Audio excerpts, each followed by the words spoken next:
Hello, third graders. Hope you're all doing well. We're going to jump on into our Colonial America unit. We are on lesson 4, talking about cash crops, the Carolinas, and slavery today. There's several words you can pause the video to look at real quick.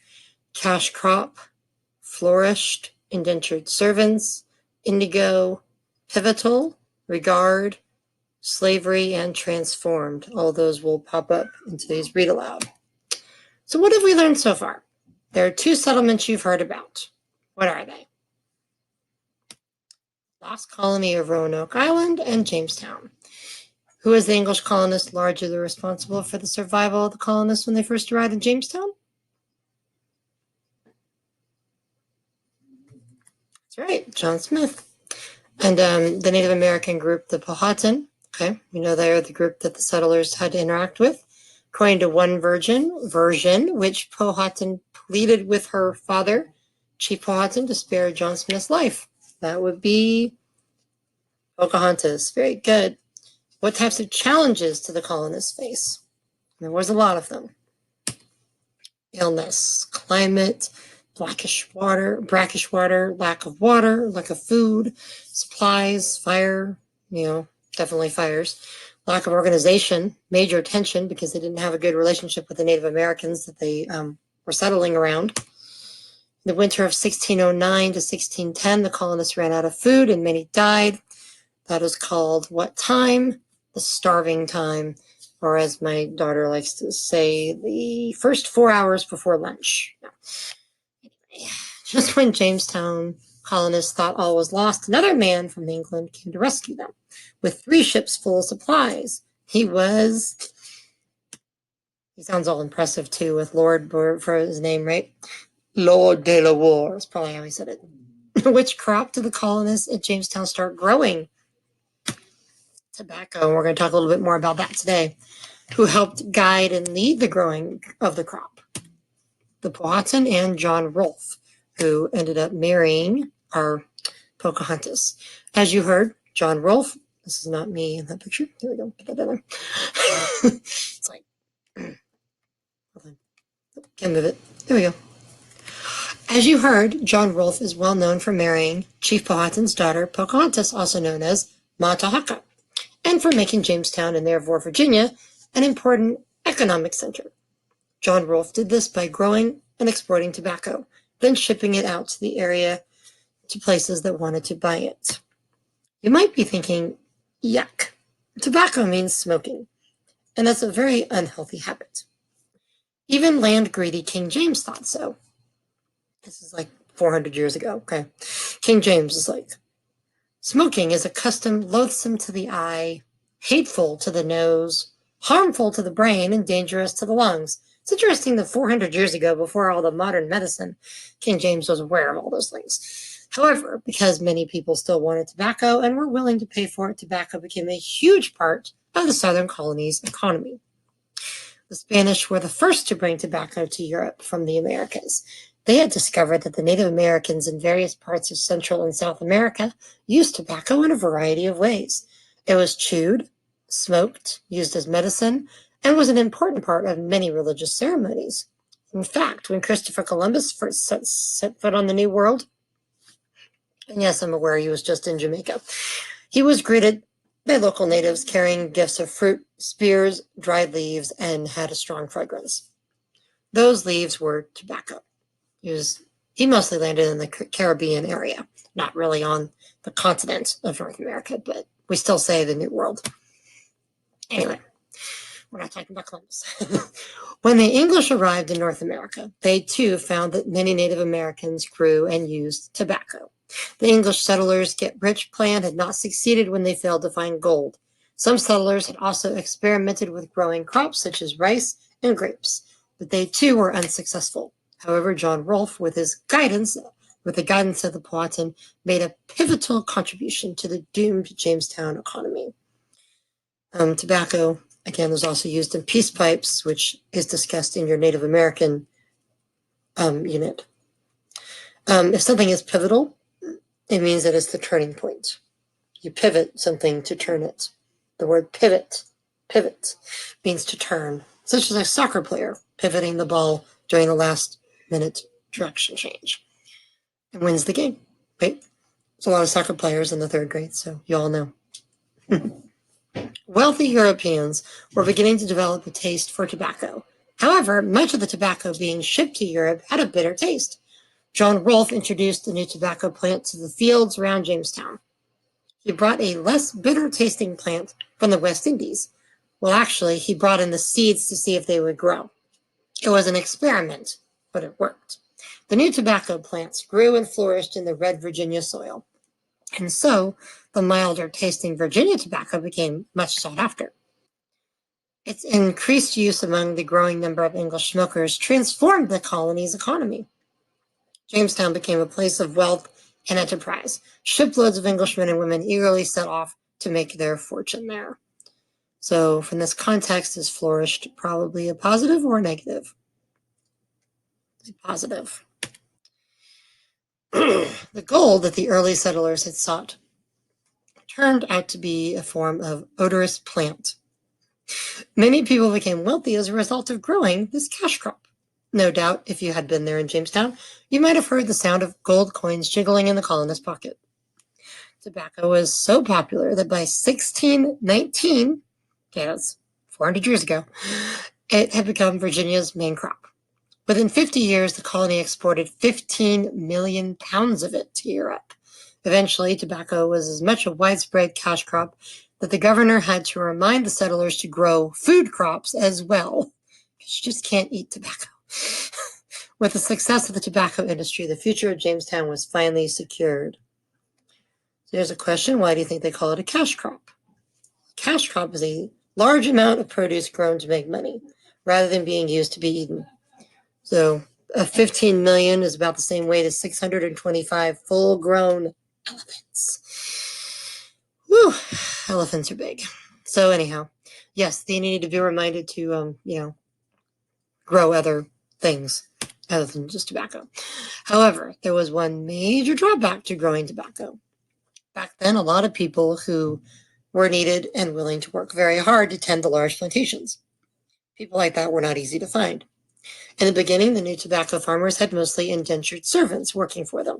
Indentured servants were people who agreed to travel to Virginia and eventually work in other parts of North America, to work for a specific period of time for a specific person. They were not paid, but they were given food and lodging in exchange to travel to the New World.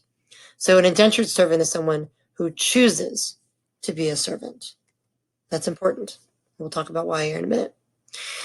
The agreed upon period of time was usually 7 years. Often these indentured servants were poor people from England or other parts of Europe whose ship passage was purchased for them by an employer.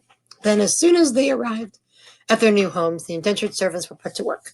These indentured servants labored long and hard in the tobacco fields. After the agreed upon time of service was up, and if they were still alive after the hardships many of them endured, they were free to venture out on their own. In 1619, a Dutch ship arrived in Jamestown that was believed to have been the first 20 Africans brought to North America. According to some historical accounts, these Africans were brought to North America as indentured servants, and they may have worked alongside white indentured servants. However, as the colony developed, there became a serious shortage of workers. Colonists believed that the use of slavery was the most efficient way to manage plantations. Before long, thousands of Africans were brought to the colonies against their will and forced to work. Why did this terrible transition take place? Like other indentured servants, it is said that some of these African men and women had been brought to the colony to work in exchange for travel expenses, lodging, and other necessary things, and would eventually gain their freedom. Remember, the English had begun to lay claim to large areas in North America. After all, the Spanish were claiming most of Central and South America, and even parts of Southern North America, which causes problems later. As their own, the French had claimed much of Northern North America, which is all like the Canadian territory. The English thought this was only fair. It was only fair that they claim huge chunks of land too. As you recall, England's very first attempt to colonize North America on Roanoke Island off the coast of present-day North Carolina failed and became known as the Lost Colony. But in 1663, Charles II, the son of Charles I, the grandson of King James I, decided to try again in the same area. Charles II eagerly gave a charter or official document to 8 of his friends that stated that the land, this is not land he actually owns, but he stated the land between Virginia and the Spanish colony of Florida now belonged to him. Well, to England, to be precise. Today, this land is North Carolina, South Carolina, and Georgia, although Georgia was not officially colonized until much later. Charles II also named a part of this land after himself. Of course he did. Carolina means of Charles. This charter was extended in 1665, and more land was divided up his friends to manage. Charles II was particularly generous to those who had helped his family when his father, Charles I, was killed. At that time, Charles II had been forced to flee to another country. When Charles II was eventually allowed to return to England to take the throne, he owed a great deal of money to a great many people. His way out of debt was to give them land in North America, parts of it anyway, albeit this is land that he didn't actually own. Yeah. Again, it's like someone going into your neighborhood and taking over your house and kicking you out and saying it's their house now. There's basically as much rights as Charles had to the land as much rights as anybody would have to your house. Yeah. Now, having heard how successful Jamestown was, hundreds and thousands of English flocked to the South and to the Carolinas in particular. 1670, a busy seaport was established named Charlestown. I'm sure you can guess who Charlestown was named after. This becomes Charleston, Carolina. Okay. Who was living in North America when Charles II was giving away parts of the land? Native Americans. Exactly. Whereas some English thought Charles II was very clever, some people in North America experienced life-changing events because of this and other decisions. So yes, Charleston is the name of the city, and you can see that on this map. Down here, South Carolina. Charleston, South Carolina. There you go. In the beginning, many colonists in the Carolinas established small farms. Before long, large plantations replaced small farms for the purpose of growing cash crops. The top 3 cash crops in this area during this time, and I would write these on the board, which means you write them in your notes: rice, tobacco, and indigo. Now, indigo is a plant used to make a beautiful blue dye. It was brought to South Carolina from the West Indies by a young woman named Eliza Lucas Pickney. That's a fun name. Similar to how John Rolfe experimented with types of tobacco seeds, Pickney experimented with types of indigo until she was able to make a superior, valuable dye. The warm climate and marshy stretches of land with fewer trees in the Carolinas was perfect for growing rice and indigo, whereas tobacco thrived in certain parts of North Carolina with drier land and more trees. The geography and climate of Virginia was not conducive to growing rice and indigo. Tobacco was the only cash crop in Jamestown. As in Virginia, it soon became clear there was a lot of money to be made in the Carolinas by growing crops. Many more workers were needed. Unfortunately, the solution the colonists chose was the extensive use of slavery. As you can imagine, no one volunteers to be enslaved. Like indentured servants, enslaved Africans did not come to North America on their own free will, unlike indentured servants. So that's the difference between slavery and indentured servants. Okay. Instead, they were taken by force. Okay. They were not given any hope of ever being set free. None of that. The roots of slavery go deep into the past. Throughout history, powerful people have enslaved less powerful people. Although England began trading enslaved Africans later than some other European countries, it soon became one of the biggest slave trading countries due to the widespread use of slavery in the English colonies. Now, you've also heard about other ancient civilizations. The Greeks, the Romans, the Vikings, even the European explorers had slaves and traded in slaves. It's been going on since the beginning of time. For England, the African slave trade was part of a larger trade network among Europe, here, Western Africa, North America, including the West Indies. This is where Columbus would have landed right there. Some of these trade routes became known as the triangular trade routes, which is, obvious giant triangle. You will see why. Though these triangle trade networks, certain goods were traded for other much needed items. Enslaved Africans were part of this network as well. Kind of like the ancient Rome systems, the human body systems, trade systems, all of that, just one country to another. trading in slaves. English, look at that picture. It's horrible. It's everyone, all these slaves getting on the ship. It's a mess. English ships laden with iron products. Remember, the word laden means to weigh heavily down upon.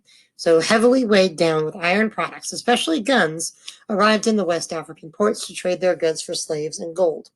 Africans who became enslaved had previously lived freely in Africa, but became victims of kidnapping by slave traders. Many of those slave traders were Africans themselves, so they were trading each other into slavery. Many of these raiders were Africans armed with guns supplied with European slave traders. Enslaved Africans were considered to be valuable workers. Captured Africans were loaded onto ships destined for parts of North America. This trade route from West Africa to North America became known as the Middle Passage. If the West Indies was their final destination, enslaved Africans were exchanged for goods, such as molasses and sugar, that were then transported to the southern colonies. Many others stayed on the ship and were taken to the colonies along with the goods. Although there were enslaved Africans in all parts of the 13 English colonies, most enslaved Africans were sent to the south. This was because of the farms in the Middle Atlantic and New England regions being smaller and being maintained by families. They didn't need them up in the north. They used to need them in the south. However, some enslaved Africans in the cities worked in houses and shops as servants or skilled artisans or craftsmen. So yes, they were chained in the bottom of the ship. The very bottom, below deck, where all the disease and pestilence and rats and all that stuff are. It's not pretty. The business of enslaving and shipping captured African men, women, and children was gruesome and terrible. Captured Africans were packed onto cargo ships. There was hardly enough room to move. Many were chained together or to parts of the ship. Very little food or water provided, and the conditions were extremely unsanitary. There was usually no medical assistance to those who became sick. The journey itself took 6 to 10 weeks to complete. The Africans had no idea where they were going and never believed they would survive the journey. Although enslaved Africans were valued for their labor, the traders believed there was an endless supply of these workers. Therefore, if some died along the way, they could easily be replaced. So just throw them overboard, get another one.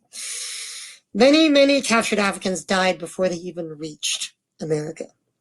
When those did survive reached shore, they were marched off the ship in chains to be examined by the prospective buyers and sold into auction. There was little regard for humanity for these African men, women, and children. The main objective was to put them to work on plantations to make money for the Europeans. It was an awful time. It would take more than 100 years before we finally, got rid of slavery in the United States. And even then, racial prejudice and all the other problems that we dealt with. But anyway, and even the Civil War, Lincoln was all about getting rid of the slavery thing. So, okay, so we talked about what regions today? Southern. Well, colonies today. North and South Carolina.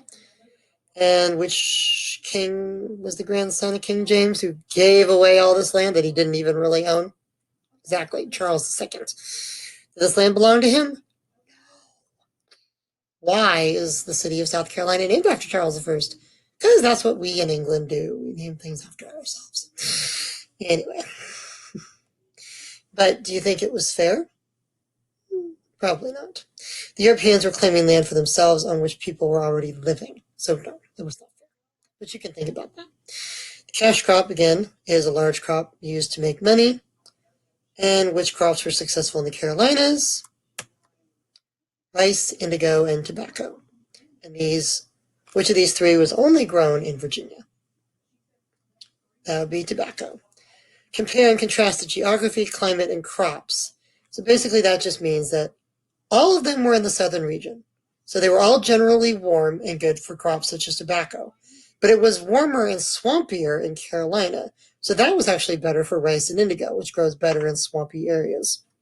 Where there are more trees and fewer swamps, the land is not good for growing indigo or rice. Look at this image and think about what you see. Think about the colonists, what the story this picture is telling us about. The growing economy in the area with the tobacco plants. Okay. The colonists, of course, had good guidance with the Powhatan and John Rolfe able to turn Jamestown around. Okay. You can look through the rest of these questions on your own, comparing and contrasting indentured servants to slave labor. That's an important one because slavery was something that you didn't choose. Indentured servitude, indentured service was. It's just like modern customer service, serving somebody in service to somebody else in order to get paid, versus slavery, which they didn't get paid for. They were just treated like cattle, basically. So it was pretty horrible. Probably one of the worst things that our country ever did. Which areas were included in this triangular trade network between, the fact that we were getting slaves from Africa and moving Native Americans off their lands? Yeah, we didn't have the best start to the country. So, do you think the southern colonies could have flourished if plantation owners had not enslaved Africans? This is the question I want you to think about for the discussion today. Do you think of any other way they could have? The economy, our country does fine without slavery now. So obviously there has to be other answers than having slaves. Okay, we're not going to discuss that right now as far as transformation, but things in your own life, the society itself has transformed a lot lately, so you can kind of figure out how to answer those questions. Okay.